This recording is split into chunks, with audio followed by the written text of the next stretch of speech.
Hey guys எல்லாரும் எப்படி இருக்கீங்க? இனி நம்ம பிளட் டவுன்ஸோட சீசன் 1 எபிசோட் நம்பர் 3 தான் பார்க்க போகிறோம். இதுக்கு முன்னாடி அப்லோட் பண்ண எபிசோட்ஸ்லாம் நீங்கள் பார்க்கல அப்படின்னா டிஸ்கிரிப்ஷனில் லிங்க் தரேன், மறக்காம போய் பார்த்துட்டு இருங்க. அண்ட் இதே மாதிரி இன்ட்ரெஸ்டிங்கான வெப் சீரிஸ் அண்ட் மூவிஸை பற்றி தெரிஞ்சுக்கணும்னு ஆசைப்பட்டீங்கன்னா ஏஎம்எஸ் யூனிவர்ஸை சப்ஸ்கிரைப் பண்ணி சப்போர்ட் பண்ணுங்கள். சரி வாங்க நம்ம டைம் வேஸ்ட் பண்ணாமல் கதைக்குள்ளே போயிடலாம். எபிசோட் அப்புறமா லாஸ்ட் எபிசோட் இல்லை, ஹீரோவும் நம்ம ஆளை வந்து ஃபாலோ பண்ணிட்டு போயிட்டு இருப்பாங்க. எதுவும் பண்ணதான் இந்த பொண்ணு கமெண்ட் கொடுத்துருப்பான். ஆனால் ஒரு தாத்தா போட்டு அடிக்கிறத பார்த்தோன்னே ஹீரோ சும்மா இல்லாமல் அங்கே இருக்கிற எல்லாரையும் போட்டு பாக்ஸிங் பஞ்சு கொடுத்து வாயில உடச்சு விட அதில் கடைசியாக அந்த தாத்தாக்களை கடன் வாங்க ஒருத்தருக்காலையா அவன் ஹீரோவை ரெகனைஸ் பண்ணிடுறான். இவன் தான் அன்றைக்கி துரத்திட்டு வந்தான் அப்படின்னு சொல்லிட்டு அதுக்கப்புறம் அத்தி எடுத்து வீசும்போது நம்ம அண்ணன் வந்து காப்பாற்ற அவனுங்க அங்கே தப்பிச்சு ஓடின பிறகு அந்த தாத்தாக்கு ரத்தமாக ஊற்றிட்டு இருக்கு மண்டையில இருந்து. உடனடியே இவங்களுக்கு ஹாஸ்பிட்டலுக்கு கால் பண்ணி அங்கேருந்து ஆம்புலன்ஸ் வர வச்சிடறாங்க. வர வச்ச பிறகு அந்த பொண்ணு அதை பார்த்துடுறான். அப்புறம் நம்ம ஹீரோ ஃபோன் பண்ணுவான், இந்த மாதிரி ஒரு ஹோம்லெஸ் கை இன்ஜுரி ஆயிடுச்சு, அதனால் ஆம்புலன்ஸ் கூப்பிட்டுன்ற மாதிரி சொல்ல. அப்போ அவன் எங்கன்ற மாதிரி கேட்டான், ஓடி போயிட்டான்ற மாதிரி சொல்லும்போது டே உங்களை தான் இன்வால்வ் ஆக வேணான்னு சொன்னேன் இல்லையா அப்படின்னு சொல்லி கட் பண்ணிடுறா டக்குன்னு. ஐயோ இதுக்கு தண்டச்சி கத்தை பரட்டாதுன்னு சொன்னேன் அப்படின்னு சொல்லிட்டு நம்ம அண்ணன் என்ன பண்ணுறாப்புல அப்படின்னா உடனே கால் பண்ணுறாப்புல. அந்த பொண்ணு ஒத்துக்கிற மாதிரி இல்லை, அவள் தான் மேட்ரு முடிஞ்சிச்சு, ஒழுங்காக வேலைக்கு வந்து நிறுத்துங்கன்ற மாதிரி சொல்லும்போது இவனும் வந்து அப்பாலஜைஸ் பண்ணிக்கிட்டே இருக்காப்புல. எங்களை மன்னிச்சிட்டு 2 பேருமே சாரி கேட்டுக்கிறோம், ஒரு 5 நிமிஷம் டைம் கொடுன்ற மாதிரி சொல்ல.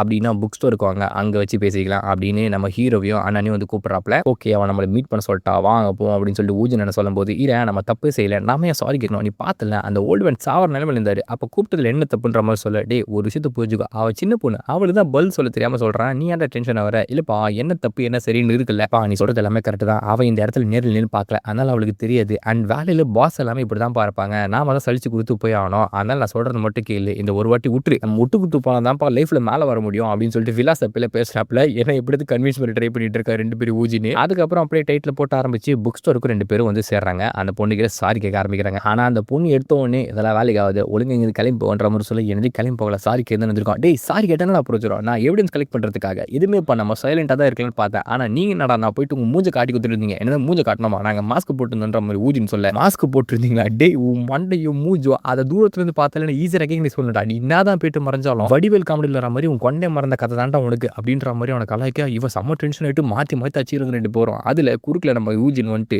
எகிரி பாஸும் கூட பார்க்காம கத்திட்டு இருக்கிறத பார்த்தா நம்ம ஹீரோக்கு இதுக்கு மேலே வேணாம், நீங்கள் கத்த தேவையில்ல, சண்டை தேவையில்ல, நாங்கள் இங்கேருந்து போயிடுறோம். ஆனால் இவ்வளோ கத்தனால ஒரு விஷயத்தை நான் மட்டும் சொல்லிடுறேன், அதை வந்து நீ கேட்டுக்கோ.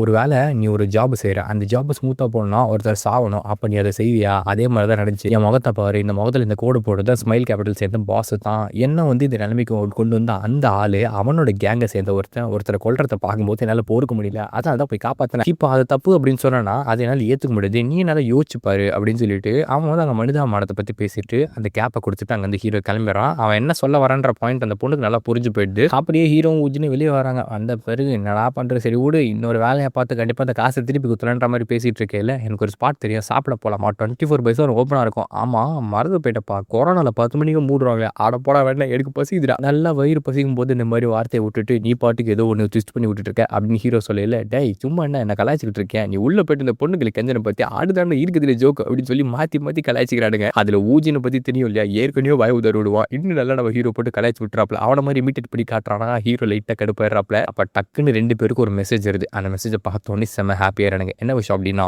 ஏமால் தான் தப்பு, என்ன மன்னிச்சிருக்கேன், நாளைக்கு காலைல 10 மணிக்கு ஆஃபீஸ்க்கு வந்திருக்கேன் அப்படின்னு சொல்லிட்டு அந்த பொட்டு போட்ட மெசேஜை பார்த்து குஜாலாயிட்டோ அப்படின்னு சொல்லிட்டு எகிரி குச்சிட்டு இருப்பானுங்க. இதை அவள் உள்ளது சிசிடிவியில் பார்த்துட்டு இருப்பான். அப்படியே ஹீரோ வீட்டுக்கு வருவான், அவங்க அம்மா தூங்கிட்டு இருப்பாங்க. லைட் ஆஃப் பண்ணிட்டு அவன் தூங்கும்போது அங்கே அப்படியே கட் பண்ணி அந்த ஸ்மைல் கேபிட்டலில் காட்டுவாங்க. அங்கே அந்த கரைப்பட்ட ஜோபிக்கு வந்துருக்கான்ல, அவன் கால்ஃப் ஆடிக்கிட்டு இருக்காப்ல. ஜாலியாக அடிங்கடா அப்படின்னு சொல்லிட்டு அவன் ஃபன் பண்ணி விளையாடிக்கிட்டு இருக்கும்போது திடீர்னு அவனுக்கு ஒரு மெசேஜ் எடுத்து அந்த யங் சாங் கிட்ட இருந்து அப்படியே ஒன்னே என்ன பண்ணுறான்னா வெளியே ஓடி வந்துட்டு இருக்காப்ல. மாஸ்க் போட்டு போங்க சார்ன்ற மாதிரி சொல்ல, அவசரமாக ஏன்டா என்னை கூப்பிட்டுன்ற மாதிரி அவன் கத்தும்போது, சார் ஒரு பிரச்சனை ஆகி போச்சு சார், இன்னைக்கு ஐடி கலெக்ட் பண்ணும்போது எங்களை ஒருத்தவங்க ஃபாலோ பண்ணிட்டு இருந்தாங்கன்ற மாதிரி சொல்லும்போது, எது உங்களை ஃபாலோ பண்ணிட்டு இருந்தாங்களா? ஆமாம் சொல்லி உங்களுக்கு ஒர்க் பண்ணுறதுக்கு முன்னாடி நான் ஒருத்தர் கீழே கடன் வாங்கியிருந்தேன், அவருக்கு காசு கொடுக்கலன்னு சொல்லி ஒருத்தனை ஃபாலோ பண்ணி வந்து அடித்தான், அதே கேப்பை தான் இன்றைக்கி போட்டிருந்தாங்க அப்படின்னு நீங்கள் ஒரு டெஸ்ட்டை போட்டு உடைக்கிறான். என்ன விஷயம், அவன் ஊஜினோட மூஞ்சி ரெக்கக்னைஸ் பண்ணல, அதுக்கு மேலே இந்த கேப் போட்டிருந்தாலே அந்த பொண்ணு அதனை போட்டிருப்பா, அதை தான் ரெக்கக்னைஸ் பண்ணியிருப்பா. ஸோ இப்போ இந்த கண்ணாடி போட்ட பையன் யாருக்கில் காசு வாங்கணுன்ற மாதிரி கேட்கும்போது கட் பண்ணி புக் ஸ்டோரில் காட்டுறாங்க. அங்கே உட்காந்து நம்ம பசங்க எக்ஸ்பிளைன் பண்ணிட்டு இருக்காங்க. அவனுங்க ஐடி திருட போனாங்க, தாத்தாக்கள் ஏற்கனவே திருடிட்டேன்றதை மறந்துட்டானுங்க போல. அந்த தாத்தா கத்த ஆரம்பிச்சிட்டாரு, உடனே போட்டு அடி ஆரம்பிச்சிட்டானுங்க. இதுதான் ஆக்சுவலி நடந்த விஷயம் அப்படின்ற மாதிரி சொல்லும்போது, சரி ஒரு ஐடி வச்சு எவ்வளோ காசு அவனுங்க வந்து கடை வாங்குறானுங்கன்ற மாதிரி கேட்கும்போது 50 மில்லியன் அந்த பொண்ணு சொல்லவும், அப்படின்னா 10 பேருக்கு இருந்து கடை வாண்டா போதும் 500 மில்லியன் கடை வாங்குவாங்க. இது எவ்வளோ நாளாக பண்ணிட்டு இருக்காங்கன்ற மாதிரி கேட்கும்போது அட்லீஸ்ட் ஒரு 6 மாதம்ன்ற மாதிரி சொல்ல. இப்போ இவங்களோட பேசிக் பிளான் என்னன்னா, இவங்க யார்கிட்ட கடை வாங்கன்றது கண்டுபிடிச்சி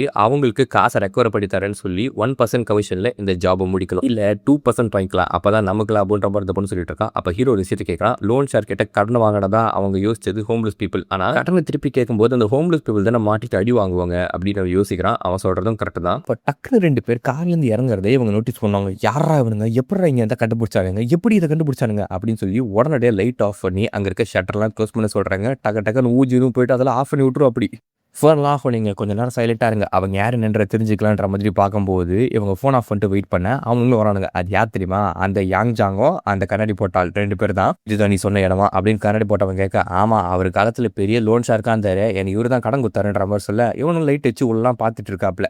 அப்போ அந்த கண்ணாடி போட்டவனுக்கு இது ஒரு சந்தேகம் வந்துச்சு போல. ஏன்னா எதிர் வைக்க ஷட்டருக்கும் இதுக்கும் நிறைய டிஃப்ரென்ஸ் இருக்கு. ஆனால் அந்த உதை அப்படின்ற மாதிரி சொல்ல ஒரு 2 உதை உதைக்கிறேன், சலசல நாடுது. ஆனால் அதுவே நம்ம கடையை வச்சாக்கா அதை சலசல நாட மாட்டேங்குது. ஒரு 2-3 வாட்டி வச்ச பிறகு அவன் என்ன புரிஞ்சுக்கிறான்னா இது வந்து காசு வைக்கிறதுக்கான ஒரு இடம். ஏன்னா அவர் ஒரு பெரிய லோன் ஷேருக்குன்னு சொன்னா இல்லையா அவரோட டைமில். இப்போ இந்த இடத்துலாம் பறிச்சு வச்சிருக்கானுங்க போல, நாம் வந்து ஆட்கள் கூட்டு வந்து உடச்சுவோம் அப்படின்னு சொல்லிட்டு அங்கே அப்படியே கிளம்பி போகிறானுங்க. இப்போது இந்த பொண்ணுக்கு புரியாத விஷயம் என்னன்னா, எப்படி இவங்க ஃபாலோ பண்ணிட்டு இருந்தாங்க, இந்த ஸ்பாட் எப்படி தெரிஞ்சது, நேற்று எப்படி போனீங்கன்ற மாதிரி கேட்க, பஸ்ஸில் போகணுன்ற மாதிரி நம்ம பசங்க சொல்லும்போது அப்படின்னா உங்களை வச்சு கண்டுபிடிச்சிட்டாங்கன்னு நினைக்கிறேன், ஏன்னா பஸ்ஸை ஃபாலோ பண்ணி வந்துருப்பாங்க. இல்லை அதுக்கு வாய்ப்பே கிடையாது, அவங்க வந்து எங்களை கண்டுபிடிச்சிருந்தாங்கன்னா அப்போவே எங்களை அடிச்சு போட்டுக்கலாமே.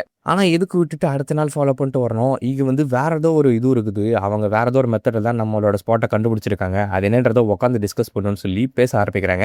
நீங்கள் வந்திருக்கானன்ற மாதிரி கேட்க, ரொம்ப நாளைக்கு முன்னாடி வந்திருக்கான், அவன் தான் இங்கே வந்து கடன் வாங்கி போனான்ற மாதிரி சொல்லும்போது அப்போ ஹீரோ ஒரு விஷயத்த டக்குன்னு பிடிச்சிடுறாப்ல. எனக்கு புரிஞ்சு போச்சு அவன் எப்படி நம்ம இடத்த கண்டுபிடிச்சான் அப்படின்னு சொல்லிட்டு, உன்னோட கேப் வச்சு தான் கண்டுபிடிச்சிருப்பான்னு நினைக்கிறேன். ஏன்னா ஒரு வாட்டி நீ ஒரு ஹோம்லெஸ் கையை சேஸ் பண்ணிட்டு போன, உன்னை ஒருத்தன் வந்து தடுத்தான் பார்க்க, அது நான் தான். ஓ அது நீ தானா? ஆமாப்பா, எனக்கு அப்போ உன் ஃபேஸை பார்க்கலனாலும் உன் கேப் ரெகக்னைஸ் ஆச்சு, மேபி அதஸ்ட்டாக கண்டுபிடிச்சிருப்பான், ஏன்னா அந்த கேப்பை தான் அன்றைக்கி நான் வந்து வேறு பண்ணி ஃபைட் பண்ணேன் அப்படின்ற மாதிரி சொல்ல, அப்போ தான் அவங்களுக்கு எல்லா விஷயமும் புரியுது. இந்த பொண்ணோட கேப்பை பார்த்து தான் ஓ கடன் வாங்கின இவங்க தான் பிடிக்க வந்திருக்காங்க போல அப்படின்னு இந்த பிளேஸை ரெகக்னைஸ் பண்ணி அவன் வந்து கூட்டு வந்திருப்பாப்ல. ஸோ எல்லாத்துக்கும் ஒரு மூல காரணமாக இந்த பொண்ணு கேப்பு தான். அடுத்து என்ன பண்ணுறதுன்ற மாதிரி தான் யோசிக்கிறானுங்க. ஏன்னா கண்டிப்பாக அவனுங்க போனவனுங்க சும்மா வரமாட்டானுங்க, நிறைய ஆட்களை கூப்பிட்டு வருவானுங்க, இங்கே காசு வேறு சேஃப் கார்ட் பண்ணும். அடுத்து என்ன பண்ணுறதுன்னு அவங்க யோசிச்சுக்கிட்டே இருக்கையில் திடீர்னு பார்த்தா தாத்தா உள்ள வந்துருவாரா, இவர் என்ன சம்பந்தமே இல்லாமல் இந்த டைமுக்கு வராரு அப்படின்னு சொல்லிட்டு உடனடி கீழே போகிறாங்க. அவர் வந்து சென்ஸ் பண்ணிட்டு இருக்காரு, ஆல்ரெடி இந்த மாதிரி கார் வந்திருக்கு அப்படின்னு சொல்லிட்டு, என்னடா பண்ணி வச்சிங்க அப்படின்னு கத்த. இல்லை இது எல்லாமே என்னோட தப்பு தான். உடனே கன்னு வந்து சாரி கேட்க ஆரம்பிக்கிறான். உன்னோட தப்பா? ஆமாம் நேற்று ராத்திரி ஒரு ஜாபுக்கு போயிருந்தோம், அதில் தான் இந்த மாதிரி பிரச்சனை ஆகி போச்சுன்ற மாதிரி சொல்ல, என்னது ஜாபா, என்ன ஜாபு? நாங்கள் யாங்ஜிங்கை வந்து டெய்ல் பண்ணி அவனை ஃபாலோ பண்ணிட்டு போகணுன்ற மாதிரி அந்த பொண்ணு சொல்கிறாரா. எத்தனை வாட்டி ஒன்று சொல்லியிருக்கேன், அவனுக்காக எதுக்கு ஃபாலோ பண்ணிட்டு போகிறேன்? அப்போ அவங்களுக்கு தெரியல, அதான் உங்களுக்கு புரியல, அவன் வந்து ஏகப்பட்ட பேர் ஸ்கேம் பண்ணிருக்கான், ஸோ பிடிச்சி கொடுத்தா காசு தரவன்ற மாதிரி சொல்லும்போது, அவள் பணத்துக்காக அதை பண்ணிட்டேன். ஆமாம் பணத்தை மேக் பண்ணுறது நல்லதானே, அது நல்ல வழியில் பண்ணுறது, அதுக்கு நீங்களாம் தான் கூட்டாடா அப்படின்னு சொல்லிட்டு கண்ணுவை பார்த்து கேட்கும்போது அவங்க நான் ப்ரொடெக்ட் தான் பண்ணாங்கன்ற மாதிரி அந்த பொண்ணு சொல்லிட்டு இருக்கான். உனக்கு ஏன் புரியவே மாட்டேங்குது, உனக்கு நினச்சா வருத்தமாக இருக்குன்னு தாத்தா கத்தவும், உங்களை நினச்சா தான் எனக்கு வருத்தமாக இருக்குது. அந்த யாங்ஜிங் எத்தனை பேர் ஏமாத்திட்டு இருக்கான் தெரியுமா, உங்களுக்கு என்ன நடக்குதுன்னு தெரியுமா, இங்கே இவ்வளோ பேர் ஸ்கேம் பண்ணிருக்காங்க தெரியுமா, டே கன்னு ஃபேஸை காட்டுறான் அப்படின்னு சொல்லிட்டு அந்த லோங் ஷார்ட்ஸ் இருக்காங்களா, அவங்க தான் இவனோட ஃபேஸ் எப்படி மாற்றி விட்டாங்க. பவர்லெஸ் பீப்புளுக்கு நீங்கள் ஹெல்ப் பண்ண ட்ரை பண்ணிட்டு இருக்கீங்க, ஆனால் அவங்கள இந்த மாதிரி டார்ச்சர் பண்ணுற ஃபேவல் கேட்டு சுற்றுற வரைக்கும் நீங்கள் எவ்வளோ பணத்தை கொட்டினாலும் அது எல்லாமே அவங்க பாக்கெட்டுக்கு தான் போவோம், நீங்கள் பண்ணுற நல்லது எதுவுமே கணக்கு வராது அப்படின்னு சொல்லி சமகத்து கத்திடுறா. அப்போ அந்த தாத்தா கேட்குறாரு, யாரா அதை பண்ணுது அப்படின்னு சொல்லிட்டு. ஸ்மைல் கேபிட்டலோட பாஸ் தான் வந்து மூஞ்சில் இப்படி கோடு போட்டாருன்னு சொல்லும்போது அப்போ தான் அவருக்கு ரியலைஸ் ஆகுது, இவர் நினச்சிருந்தா இந்த இஷ்யூ அப்போ எடுத்து முடிச்சிருக்கலாம், ஆனால் அவர் அதெல்லாம் அப்படியே விட்டு இருக்கிறாரு இல்லையா. பட் அந்த ஸ்மைல் கேபிட்டல்ன்ற ஒரு கேங் வந்து ஏகப்பட்ட ஹோம்லெஸ் பீப்புள் அண்ட் சாதாரண மக்களை ஏமாற்றி சுற்றிட்டு இருக்காங்க அப்படின்றது ரியலைஸ் பண்ணுறாரு அவரு. அப்போ தாத்தா ஸ்மைல் கேபிட்டலோட பாஸ் யாருன்ற மாதிரி கேட்கும்போது எனக்கு பேர்லாம் தெரியாது, ஆனால் அவரோட லெஃப்ட் சீக்கில் வந்து ஒரு மாதிரி ஸ்கார் இருக்கும் அப்படின்ற மாதிரி சொல்லும்போது அவருக்கு மூஞ்சே மாறி போயிடுது. இங்கேருந்து நீங்கள் போங்கன்னு அமுச்சு விட்டு கூட இருக்க அந்த தாத்தா கீழே மியாங்கில் தான் வந்து அதோட ஹெட் அண்ட் பாருன்னு சொல்லிட்டு அப்படியே ஒரு மாதிரி நடுநடுங்கி போயிடுறாப்புல. அந்த ஆள் எப்பயோ ஏதோ ஒரு வேலை பார்த்து விட்டுருக்கான் போல. வெளியே வந்து நம்ம கன்னு மற்றவங்களும் ஓடி போயிட்டு ஏ ஜூஜூ அப்படின்னு சொல்லிட்டு இந்த பொண்ணு பார்த்து கூட்டிட்டு இருக்காரா. டே என்னடா ஃபார்மாலிட்டிஸ்ல தூக்கி போட்டு பேசிட்டு இருக்கா. ஆமா உள்ளார கேட்கல ஃப்ரெண்ட்ஸ்னு கூப்பிட்டல, அதுக்கு தான் என்ன அப்பனா வந்து ஃபார்மாலிட்டிஸ் இல்லாமல் கூப்பிட்டா ஃப்ரெண்ட்ஸ் அர்த்தமா அப்படின்னு கிடையாது, அதை நம்மள க்ளோஸ் ஆக்கல ஒரு ஃபேமிலி மாதிரி. ஓ ஃபேமிலின்னு வரீங்க அப்படின்னா வயசு அதிகமாக இருப்பான் தான் காசு பே பண்ணி சாப்பாடு வாங்கி தரணும், நீ பே பண்ணுற மாதிரி கேட்க, இல்லை மேடம் ஃபார்மாலிட்டியை ஃபாலோ பண்ணுன்ற மாதிரி ஜீவுன்னு சொல்லு, கவலைப்படாத தாத்தாவோட கிரெடிட் கார்டு எடுத்துட்டு போகலாம், எங்கே போகலான்ற மாதிரி கேட்கும்போது காஸ்ட்லியான பிளேஸ் சொல்கிறானுங்க. அதுக்கப்புறம் வேலை சொல்லிட்டு பாபிக்கு பிளேஸுக்கு போகிறானுங்க. இப்படி தான் முன்னாடி போய் சாப்பிட்டுருப்பானுங்க இல்லையா. ஸோ அந்த இடத்துக்கு போன பிறகு நம்ம ஊஜின் வந்து உட்காந்து அந்த பொண்ணுகளை பேசிட்டு இருக்காப்ல. நாங்களாம் வந்து பாக்ஸஸ் எங்களுக்கு வந்து கைகள் தான் வந்து பேசும், எங்களோட கைகளை வச்சு நாங்கள் வந்து கான்வர்சேஷன் மேக் பண்ணுவோம், அதாவது நான் ஒரு குத்து விட்டேன்னு வச்சுக்கேன், இதாண்டா நான் அப்படின்னு சொல்லுவேன். அவன் ஒரு குத்து விட்டேன்னா அதாண்டா அவன் நான் தெரிஞ்சுக்குவேன். ஓ அப்போ மாற்றி குத்திக்கிட்டு நீங்கள் யாருன்ற ஹிஸ்ட்ரி தெரிஞ்சுக்கோங்க. ஆமாம் ஹிஸ்ட்ரி ஜியாகிரபி அப்படின்றப்பல அவனை பற்றி நல்லா தெரியும். ஒருத்தர் நீ எவ்வளோ நாளைக்கு வந்து தெரிஞ்சிருக்குன்னு அர்த்தம் கிடையாது, அவங்க எப்படி தெரிஞ்சிருக்குன்றதான் அர்த்தம். இது எல்லாத்துக்கும் மேலே அவன் ஒரு சீன் இந்த மாதிரி இதே உனக்கு எல்லாத்தையும் சொல்லுது, என்னத்தை சொல்லுது எல்லாத்தையும் சொல்லுமா, அத தாண்டா என்ன சொல்லுது எக்ஸ்பிளைன் பண்ணு. ஏய் எல்லாத்துக்கும் எக்ஸ்பிளனேஷன் குடுக்க முடியுது சில வார்த்தைகள். அத வந்து உனக்கு எப்படி சொல்லி புரிய வைக்கிறது? ஒருத்தர் சிங்கர்னா, இவரு சிங்கர்ன்னு புரிஞ்சுக்கோல. அந்த மாரி தான் இது. ஓ! அப்ப இன்எக்ஸ்பிளைனபிளா அப்படின்னு சொல்லிட்டு சர்காஸ்டிக்கா அவன கலாய்ச்சிட்டு இருக்கா. அப்படியே நம்ம கன்னும் வந்து உட்கார்றாப்ல.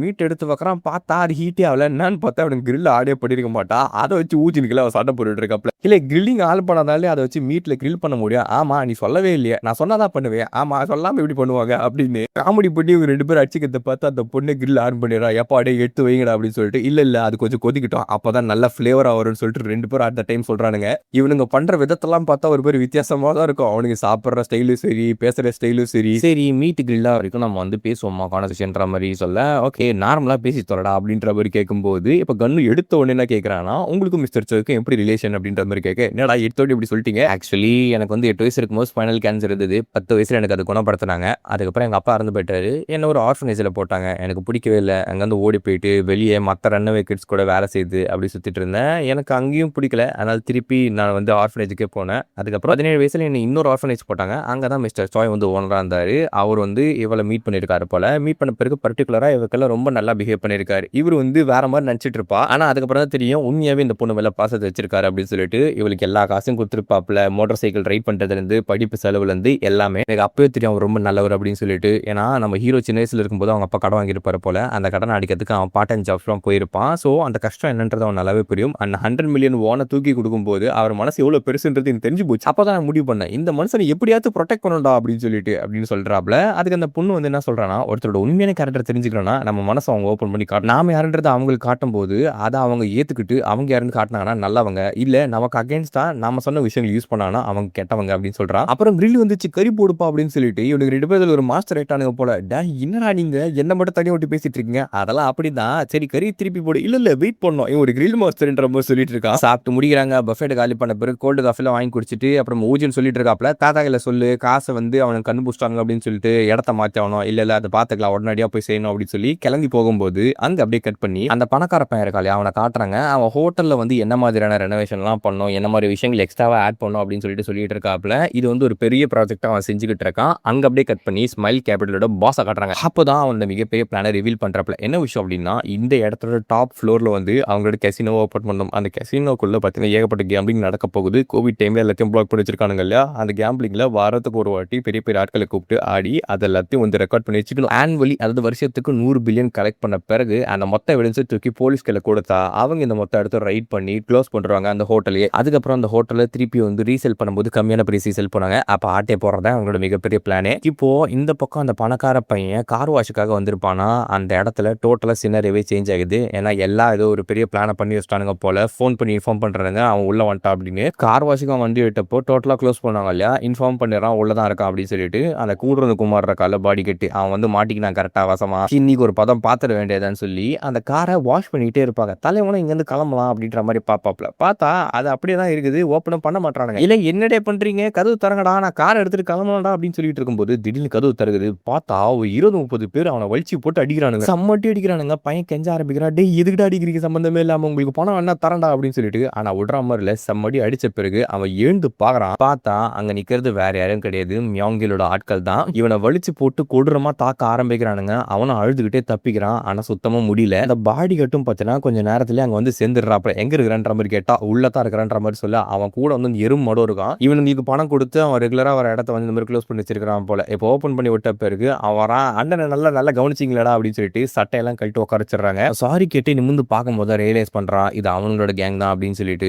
அட பாவியா நீ தானே அது அப்படின்னு கேட்கும்போது டப்பு டிப்புன்னு அடிக்க ஆரம்பிக்கிறாப்ல. என்னதே இருந்த எங்க அண்ணனே மிரட்டுவா அவன் தான் பயந்துடும் நினைச்சியா. அவன் கூட இருக்க கசினு காப்பா இருந்தா புலிசி அப்படின்னு பயந்து விட்டுன்னு நினைச்சிட்டு இருந்தியா. டே தம்பி ஒரு விஷயத்த நல்லா புரிஞ்சுக்கோ. ஒரு வைல்ட் அனிமல் சீன்னா அதை நீ யாரா இருந்தாலுமே ஒன்று திருப்பி கடிக்கும். நாங்க வைல்ட் அனிமல் மாதிரி அடுத்த ஆட்டத்தை ஆரம்பிப்போமா அப்படின்னு சொல்லிட்டு போன்ல வீடியோ எடுத்துக்கிட்டு ட்ரெஸ்ஸை கழட்டி எல்லாத்தையும் கழட்டு ஒட்டு துணி இருக்கக்கூடாதுன்ற மாதிரி சொல்றான். அவனுக்கு மூஞ்ச மாறி போயிடுது. என்னடா சொல்லிட்டு இருக்க அப்படின்னு. ஸோ இதுதான் அவனுக்கு அகேன்ஸ்ட் யூஸ் பண்ண போறாங்க. இந்த மாதிரி வீடியோ எடுத்து வச்சுக்கினாக்கா அவனுக்கு சொல்றதை நான் ஃபாலோ பண்ணி தான் ஆகணும். இல்லை அந்த வீடியோ லீக் பண்றேன் அப்படின்னு சொல்லிட்டு டோட்டலா இவனை அவங்க கண்ட்ரோலுக்கு கொண்டு வர ட்ரை பண்றாங்க. அவனுக்கு வேற வழியும் கிடையாது. அங்க இருக்கிறவன் அடிச்சு போடுறானுங்க இல்லையா. ஸோ அவனை வந்து கரெக்டாக வச்சிடறான். போறானுங்க அவனுங்களே. தலைவன் பயங்கரமான கதறல்களோட இதுக்கெல்லாம் அனுபவிப்பீங்கடா, அவனை சும்மா விட மாட்டேன்னா அப்படின்ற மாதிரி சொல்லிட்டு இருக்காப்ல. அப்ப இந்த எறும்பு மாடு இருக்கா இல்லையா, அவன் கழுத்து பிடிச்சபடி கீழே தள்ளி அவன் வாயில அந்த காரை கிளீன் பண்றதுக்கு யூஸ் பண்ற லிக்விட் எடுத்து ஊத்துறாப்ல. அவனால அதை கண்ட்ரோல் பண்ண முடியல. தண்ணி எடுத்து ஊத்தினா கூட பரவாயில்ல, அது காரை கிளீன் பண்ற லிக்விட் அதை எடுத்து உள்ள ஊத்திக்கிட்டே இருக்கிறானுங்க. அவனுக்கு திணறிட்டு இருக்காப்ல, விட்டுருங்கடா அப்படின்னு சொல்லிட்டு. ஆனா அவனுக்கு விடுற மாதிரியே இல்ல. பண்றியா ட்ரீட்மெண்ட் இன்னும் திருப்பி ஆரம்பிக்கவான்ற மாதிரி கேட்க வேற வழியே இல்லாம அந்த வேலையை அவன் பார்க்கும்போது அங்க அப்படியே கட் பண்ணி இந்த பக்கம் அந்த மியாங்கில் எப்பயும் போல அவனோட மார்ஷல் ஆர்ட்ஸ் ட்ரைனிங் எடுத்துட்டு இருக்கான் போல. அந்த ஸ்பாட்டை காமிக்கிறாங்க. தலைவன் கிக்கு விட்டுக்கிட்டே இருக்காப்ல. அப்ப டபக்கட்டின்னு உனக்கு ஒரு மெசேஜ் வரும். அந்த மெசேஜ் வேற எதுவும் கிடையாது, நம்ம தலைவன் இருக்கா இல்லையா அந்த பில்லியனர் பையன், அவனோட அந்த வீடியோ தான். அதை எடுத்துட்டேன் அப்படின்ற மாதிரி அமுச்சு விட்டுருப்பானுங்க. ஸோ இவங்களோட அந்த ஹோட்டல் கன்ஸ்ட்ரக்ஷன் ஸ்பாட்டை வந்து பக்கா பிடிச்சிட்டானுங்களா. அங்க அப்படியே கட் பண்ணி இந்த பக்கம் மிஸ்டர் சோயை காட்டினாக்கா மூஞ்ச ஒரு பாட்டு கழுவிட்டே இருக்கு. அப்போ அந்த கூட இருக்க தாத்தா வந்து ஃபோன் பண்றப்பல, ஆமா நமக்கு தெரிஞ்ச மியாங்கில் தான் வந்து அந்த இடத்தோட சிஇஓவும் அப்படின்னு சொல்லிட்டு அவருக்கு ஒரு மூஞ்சே மாறி போயிடுது. இப்போ கட் பண்ணி அவரோட ஹிஸ்டரியை காட்டுறாங்க. தலைவன் அவரோட காலத்துல ஒரு மிகப்பெரிய லோன் ஷார்க்கா இருந்திருக்கு. அப்படி ஸ்மைல் கேபிட்டல் மாதிரி ஒரு கம்பெனி வச்சு நடந்திருக்கு. அப்படி ஆனா ஏதோ ஒரு இன்சிடென்ட் அவர் ட்ரிகர் பண்ணி விட்டு இதுக்கு மேல இந்த தொழிலே வேணாம் அப்படின்னு சொல்லிட்டு அவங்க கம்பெனி ஸ்டாஃப்ஸ்க்கு எல்லாம் சொல்லியிருப்பாரு, இதோட முடிச்சிக்கலாம்ப்பா, நான் உங்களோட மந்த்லி பேமெண்ட் மட்டும் மாசம் மாசம் அமுச்சு விட்டுறேன்ற மாதிரி சொல்ல அங்க இருக்க ஒருத்தர் கேட்பாரு, அப்ப நம்ம ஆல்ரெடி விட்ட காசுல என்ன, அதெல்லாம் வந்து நான் பாத்துறேன், நான் கலெக்ட் பண்ணிக்கிறேன்னு சொல்லிட்டு உள்ள போய் உட்காருவாரு. அந்த இடத்துல அந்த மியாங்கில் இருக்கா இல்லையா, அவன் வேலை செஞ்சுட்டு இருந்திருப்பான் ஒரு ஒர்க்கரா. ஸோ கதை இங்க இருந்து ஆரம்பிக்குது. ஆக்சுவலி அது முடிச்ச பிறகு அன்னைக்கு ராத்திரி இவர் உட்காந்து யோசிக்க ஆரம்பிக்கிறாரு அவர் பண்ண விஷயங்கள். அண்ட் ஒரு பையன் வந்து அழுதுருப்பான் அப்பா அப்பான்னு சொல்லிட்டு. அதுதான் அவரை ட்ரிகர் பண்ண இந்த இன்சிடென்ட்டா இருக்கும் போல. டக்குனு அப்போ செக்யூரிட்டி கார்டு வந்து ஃபோன் பண்ணப்பல, ஐயா நம்மளோட இடத்துக்குள்ள வந்து ராபர்ஸ் வந்துட்டாங்க போல திருடுறதுக்கு அப்படின்ற மாதிரி சொல்ல, எத்தனை பேருன்ற மாதிரி கேட்கும்போது 2 பேருன்ற மாதிரி சொல்லும்போது இவரும் சட்டை எல்லாம் மாட்டு கிளம்புறாப்ல. உள்ள வந்திருக்குது யாருன்னா அந்த காட்டா இருக்கான் பாத்தீங்கன்னா, அவனும் அவன் கூட வேற ஒருத்தர் இருக்கான். அந்த லாக்கர் ஓப்பன் பண்றதுல மிகப்பெரிய சித்து போல. அவனும் ட்ரை பண்ணிட்டு இருக்காப்ல. டேய் எவ்வளவு நேரம்ன்ற மாதிரி கேட்க, கொஞ்ச நேரம் வெயிட் பண்றா, இது எவ்வளவு கஷ்டமான கோடு தெரியுமா அப்படின்னு சொல்லிட்டு அதை பொறுமையை போட்டுட்டு இருக்கையில ஆல்ரெடி மிஸ்டர் சோய் இந்த இடத்த நோக்கி தான் கார்ல வந்துட்டு இருப்பாப்ல. ஆனா அவர் வரத்துக்குள்ளேயே அந்த லாக்கரை எப்படியோ போட்டு ஓப்பனும் பண்ணி விட்டுறானுங்க. உள்ள பார்த்தா ஏகப்பட்ட பணம் டாக்குமெண்ட்ஸ் சொல்லி ரொம்பவும் வேல்யூபிளான ஐட்டம்ஸ் எல்லாம் வச்சிருக்காங்க. இதை பார்த்தோன்னே உங்களுக்கு குஷி ஆகி போயிடுது. அந்த காசெல்லாம் லபக்கு தூக்கி வைக்கும் போது மிஸ்டர் சாய் அங்க ரீச் ஆயிடுவாப்ல. ஐயா நான் கூட வரட்டமான்ற மாதிரி கேட்க, இல்ல அதெல்லாம் தேவையில்லைன்னு அவரு நான் அந்த கட்டையை மட்டும் எடுத்துக்கிட்டு லிப்ட்ல ஏறி அவர் போக ஆரம்பிப்பார். இவர் கதவு திறக்கிற சவுண்ட் கேட்டோடனே காட்டெருமா இருக்கான்லாம் அவன் ஏந்து வராப்ல. கூலா வரான். அவனுக்கு தெரிஞ்சு போச்சு சண்டை போட்டுதான் அவனுன்னு சொல்லிட்டு, யாரா நீங்க அப்படின்னு கேட்டுக்கிட்டே இருக்கையில இவர் அடிக்க ஓடி வந்துட்டு இருக்கானா. தலைவருக்கு நல்லா ஃபைட் பண்ண தெரியும் போல. கொமட்டில குத்திட்டு இருக்காப்ல. ஆனா எருமாட்டுக்கு ஸ்டீல் பாட்டின்ற மாதிரி அப்படியே அசாம் நிக்கிறான் போரு. அவர் கடுப்புல சேரத்தை அவன் கழுத்துல வச்சு ஒரே தள்ளி அங்க கண்ணாடி எல்லாம் வச்சு விட்டுறாப்ல. நம்ம ஃபைட்டர் வந்துருப்பாரு போல ஆளு. ஏன்னா பயங்கரமா அடிச்சு போட்டு அவன் அங்க பிரட்டிட்டாரா. அவன் கீழே விழுந்த பிறகு அட்டை எடுத்து சரியான டெடிக்கிறாப்ல. எருமாடு அங்க நிலம் குலைஞ்சு போயிடறானா. அப்ப அந்த லாக்கரை திறந்த ஓட ஆரம்பிப்பான். அவனையும் கட்டத்துக்கு அடிச்சு மூஞ்சில பொழுக்கு குத்துறா. சில்லி உடஞ்சு சலசலன்னு ரத்தம் ஊத்திக்கிட்டு இருக்கு. ஐயா என்ன விட்டுருக்குன்னு சொல்லும் போது கழுத்து பிடிச்சி நிறுத்திக்கிட்டே இருக்காரா. அப்ப சீக்கிரட்டா ஒருத்தன் டோரை திறந்துட்டு கத்தி எடுத்துட்டு வரா. வெறும் 2 பேர் தான் இருப்பாருன்னு நினைச்சிட்டு இருக்காரு போல. ஆனா ஆக்சுவல் ட்விஸ்ட் அங்க மொத்தம் 3 பேர் இருந்திருப்பாங்க. ஆனா 3வது ஆள் யாருன்றதை நீங்க கண்டிப்பா கெஸ் பண்ணிருப்பீங்க. பின்னாடி வந்து சஜக் அப்படின்னு சொல்லிட்டு மிஸ்டர் சோயை குத்தி போடுறான். அது வேற யாரும் கிடையாது, அந்த மியாங்கில் தான். ஆள் ஒரு மாதிரி நில குழஞ்சு போயிடுறாப்ல. ஏன்னா ஒரு 4-5 குத்தி இருப்பான். அந்த கத்தி எடுத்து அடிக்கலாம் ட்ரை பண்ணுவாரு. ஆனா ஆல்ரெடி வீக்கா இருக்கிறதுனால 2-3 ஷாட் வாங்குவாரு. அவனும் குத்தன இடத்துல போட்டு சம்மடி அடிச்சு மிஸ்டர் சாய் பரட்டி போட ரத்த கலரையா அவர் கீழே விழும்போது கத்தி எடுத்து மறுபடியும் குத்தலாம் ட்ரை பண்றான். அவரும் அதை அப்படியே டாச் பண்ணி இன்னொன்னவோ பரட்டி போட்டு அங்கிருந்து தப்பிக்கிறாப்ல. 2 பேரும் மாத்தி தச்சிக்கிறாங்க. கத்தி எடுத்து கடைசியா அந்த மியாங்கில் இருந்து மிஸ்டர் சாயோட மேல உட்காந்து அவர் கழுத்திலே குத்த ஆரம்பிக்க ட்ரை பண்றான். அதுக்கப்புறம் அப்படியே சொருவி சாவடிச்சிடலான்னு பார்ப்பான். ஆனா அவர் அப்படியே அதை வெளியே எடுத்து வாயிலே ஒரு 2 குத்து விடுவாரு. அடிச்சவன ஓரமா அந்த பக்கம் தள்ளி விடுவாரு. இந்த ஃபுல் ஃபைட்டுமே ஒரு மாதிரி கோரா தான் போயிட்டு இருக்கோம். நான் முடிஞ்சதுக்கு தெளிவாக எக்ஸ்பிளைன் பண்றேன். இப்ப அவன் கிட்ட கத்தியா வாங்கினு கடிச்சு அந்த கத்தியை புடுங்கி அவன் கழுத்துல சுருளான்னு மேல ஏறி உட்காந்து அழுத்து நிறுத்துவாரு. அவனும் அதை ரெசிஸ்ட் பண்ணிக்கிட்டே இருக்கையில அந்த ஒரு அந்த காலோட லெஃப்ட் சின்ன இருக்கு இல்லையா, அதுல தான் அந்த மார்க் வரும். ஸோ இந்த ஃபைட்ல தான் வந்து அவனுக்கு மூஞ்சில அந்த மார்க் வந்துருக்குது போல. அப்படியே கழுத்துல இறக்கலாம்னா பிளான் பண்ணிருப்பாப்ல. ஆனா அதுக்குள்ள அந்த காட்டெருமை வந்துருவான். ஒரு பஞ்சு கொடுத்து நம்மால போட்டு சம்மடி அடிக்க ஆரம்பிக்கிறாப்ல. அந்த பக்கம் இந்த பக்கம் சொல்லி பரட்டி போடுறான். ஏற்கனவே ஒரு உடம்புல ரத்தம். இப்ப அப்படியே அவரை தூக்கி அந்த பக்கம் செவுட்டு அடிப்பான் பாருங்க. அடிக்கு அவர் கண்ணாடி உடச்சிக்கிட்டு கீழே இருக்க ஒரு டஸ்ட்பின்ல முட்டி ரத்தமா ஊத்தம் ஒரு அவள் தான் அவர் செத்துட்டார் அப்படின்னு நினைப்பாங்க. ஏன்னா அவங்க ஃபர்ஸ்ட் ஃப்ளோர்ல இருந்து போட்டிருக்கானுங்க இல்லையா, அந்த அடிக்க கண்டிப்பா வந்து உயிரோடு வந்திருக்க மாட்டான் அப்படின்னு நினைச்சிட்டு காசை மட்டும் எடுத்துட்டு இங்க இருந்து கிளம்புவோன்னு இருக்கிற காசெல்லாம் இவங்க பெரட்ட ஆரம்பிக்கிறானுங்க. அந்த வேல்யூபிளான ஐட்டம்ஸ் எல்லாத்தையுமே இங்க இருந்து எடுக்கிறானுங்க. அப்புறம் அவங்க பெட்ரோல் ஊத்தி அவரே சேர்த்து இடிச்செல்லாம் ட்ரை பண்ணுவானுங்க போல. ஆனா அந்த பாம் வந்து காசெல்லாம் எடுத்துட்டு வரப்போ பார்த்தா கீழே அந்த ஆளை காணும். அதை மிஸ்டர் சோயை காணும். ஐயோ அவர் காணுன்ற மாதிரி சொல்ல, அதை பத்தி கவலைப்படாது, இங்க இருந்து முதல்ல கீழே போன்ற மாதிரி அந்த இடத்த மொத்தமா கொளுத்திட்டு வந்திருப்பாருங்க. அப்ப அவர் அடிபட்டு கீழே இருந்திருப்பாரு. அந்த செக்யூரிட்டி கார்டு இருக்காரு இல்லையா, அவர் தான் காப்பாத்தி கூட்டு போய் சேவ் பண்ணி விட்டுருப்பாரு. ஸோ அதனால தான் அவர் கூடவே இருக்காப்ல. இதுதான் இவங்களுக்குள்ள நடந்த ஆக்சுவலான ஹிஸ்டரி. ஸோ இதுல இருந்து உங்களுக்கு தெரிஞ்சிருக்கும் மியாங்கில் இந்த மாதிரி மோசமான ஆள் அப்படின்னு சொல்லிட்டு அவங்க பாஸை கொல்ல ட்ரை பண்ணி இல்ல ஆக்சுவலாவே கொன்னுட்டா. ஆனா கடைசி நேரத்துல அந்த செக்யூரிட்டி கார்டு வந்து தூக்கிட்டு போனதால தான் இப்போ அவர் சர்வே பண்ணியிருக்காரு. இப்போ ஒட்டுமொத்த ஹிஸ்டரி நமக்கு சொல்லி முடிச்சுட்டாங்க. இந்த மியோங்கில் எந்த அளவுக்கு மோசமானவன், எவ்வளோ வேலைகளை பார்ப்பான் அப்படின்றது மிஸ்டர் சாய்க்கு நல்லாவே தெரியும். அதால தான் பயப்படுறாரு. ட்ரெஸ் எல்லாம் மாட்டிட்டு வீட்டுக்கு போகிறப்பல போன உடனே அந்த பொண்ணு கேட்குறான், நீங்கள் அதை பற்றி யோசிச்சிங்களா அப்படின்னு சொல்லிட்டு, நான் சொல்கிறது மட்டும் கேள்வி, அவன் அப்படியே விட்டுரு, நான் பீஸ்ஃபுல்லாக வாடன்னு ஆசைப்படுறேன். தாத்தா அவங்களுக்கு புரியலையா? எனக்கு நல்லாவே புரியுது. அதனால சொல்கிறேன், அவங்கெல்லாம் காசுக்காக மனுஷங்களை கொள்றது கூட யோசிக்க மாட்டானுங்க. அவனுக்கு கூட பிரச்சனை வேணாம், புக் ஸ்டோரி நான் மாற்ற போகிறேன், எனக்கு பீஸ்ஃபுல்லான லைஃபை வாடன்னு ஆசைப்படுறேன். ஏன்னா என்னையே பாரு, நான் ரொம்ப ஓல்டானவன், வயசாயிடுச்சு, உடம்புல தெம்பு இல்லை, என்னால் வந்து இங்கே சண்டை போட்டுட்டு இருக்க முடியாது. எனக்கு தேவையானதெல்லாம் அவனுக்கு சொல்ல வேண்டிய விஷயங்களை சொல்லி, டீச் பண்ண வேண்டிய விஷயங்களை டீச் பண்ண பிறகு என்னோட ஃபார்ச்சூன்லாம், அதாவது என்னோட காசெல்லாம் உங்ககிட்ட விட்டு போகிறேன். நான் என்ன சொல்கிறேன் புரியுதா?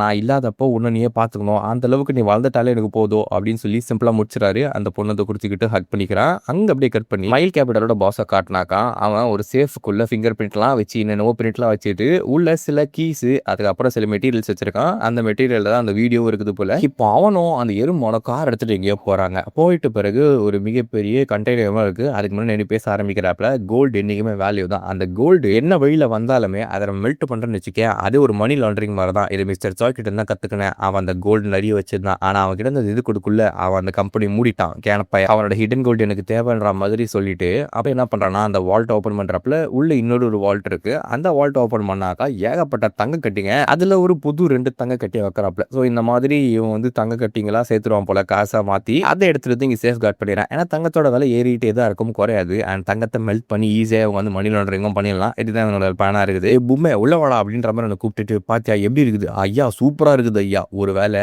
நம்ம இந்த இடத்துல பிசினஸ் கொலாப்ஸ் வச்சுன்னு வச்சுக்க, இதை எடுத்துட்டு வியட்நாம் போய்க்கலாம், அங்க கவர்மெண்ட் ஒரு ஆள் எனக்கு தெரியும். டேய் சார் என்னையும் கூட்டு போறீங்கன்ற மாதிரி கேட்கும்போது, டே இங்க இருக்கிற எனக்கு ஒரு தம்பி மாறுறா, நீ எனக்கு இருக்கிற ஒரே ஃபேமிலி நீ தான், அதனால நம்ம எப்பயும் ஒன்னதான் இருப்போன்ற மாதிரி சொல்றாப்ல. அது செம்ம காசு போல, ஒவ்வொன்றும் 500 மில்லியன் பார். என்ன ஆனாலும் சரி ராஜா மாதிரி வாழ்ந்தோம், நம்ம வாழ்ந்து காட்டணும்ன்ற மாதிரி தான் சொல்லிட்டு இருக்கான்.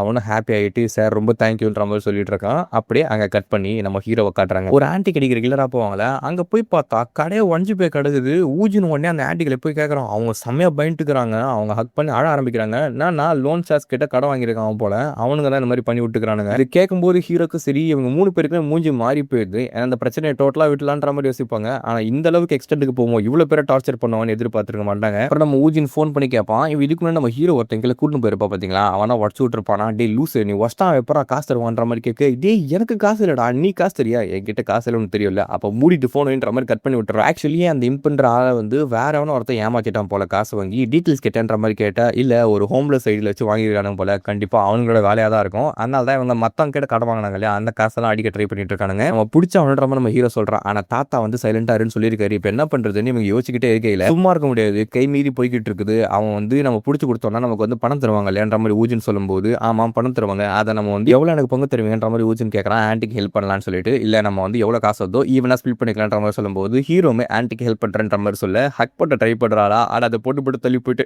என்ன தொடாதன்ற மாதிரி சொல்லிட்டு இருக்கா. சரி ஓகே தேங்க்யூ, வேலையை ஆரம்பிப்போம்னு சொல்லி கார்ல ஏறி கிளம்ப ஆரம்பிக்கிறாங்க. எப்பயும் போல அந்த ஹோம்லெஸ் பீப்புள் தான் நடிக்கிறானுங்க இல்லையா, அவனுங்க வீட்டுக்கு வந்து தான் நிக்கிறானுங்க. இதை அவனுங்க நோட்டீஸ் பண்றானுங்க. ஆக்சுவலி நம்ம ஆட்களை வரத்துக்கு தான் அவனுங்க வெயிட் பண்ணானுங்க போல. சார் அவனுங்க வந்துட்டானுங்கன்ற மாதிரி சொல்ல, இன்னும் 2 மணி நேரத்தில் ரெடி ஆருங்கன்னு மேக்கப்லாம் போட்டு அவனுங்க ஒரு 2 மணி நேரம் கழிச்சு ஒரு பெரிய கார் வந்து அந்த கார்ல ஏறி போறானுங்க. நம்ம பசங்களை ஃபாலோ பண்றானுங்க. ஆக்சுவலா இது வந்து ஒரு ட்ராப். ஆனா நம்ம ஆட்களுக்கு அது தெரியுது. வாங்கடா அடிக்கி செத்துங்கடா அப்படின்னு சொல்லிட்டு அவங்க ஃபாலோ பண்ணிட்டு போக, ஒரு சப்வே நின்று அந்த கேனகண்ணா மட்டும் இறங்கி ஓடுறானா. அப்படின்னு நம்ம ஊஜினும் ஹீரோவும் ஃபாலோ பண்ணிட்டு போறாங்க. அந்த பொண்ணு காரை ஓரமா நிறுத்துறான். ஹீரோ எட்டி பார்க்க அவனுக்கு ஆல்ரெடி தெரிஞ்சுட்டு இருக்குது. தம்பிங்களா வெளியே வாங்கப்பா, கண்ணாம்பூச்சி ஆட்டெல்லாம் ஆட தேவையில்ல, எனக்கு நல்லா தெரியும் அப்படின்னு சொல்லிட்டு உள்ள பாத்தீங்கன்னா ரசமா ஒரு டிராப்ல மாத்தத்துக்காக ஒரு 4-5 கார் இருந்து இறங்குது. அதுல இருந்து ஒரு 50-60 பேர் இறங்கி ஃபுல்லா சுத்து போடுறாங்க. ஊஜினும் அவனும் வேற எக்ஸிட் வழியா வெளியே போறான் ட்ரை பண்றானுங்க. ஆனா எல்லா எக்ஸிட் வழியும் வந்துட்டு அட்லீஸ்ட் ஒரு 50 பேராச்சும் இருப்பாங்க போல, சுத்து போட்டுறானுங்க நம்ம பசங்களை. அது வந்து நம்ம பொண்ணும் கால் பண்ணி தாத்தாக்கு சொல்லிட்டு இருப்பா. இப்போ ஊஜினும் ஹீரோவும் அந்த 50 பேர் கூட சண்டை போட்டு அவனோட ஹெல்ப் வர வரைக்கும் அவனுங்கெல்லாம் வந்து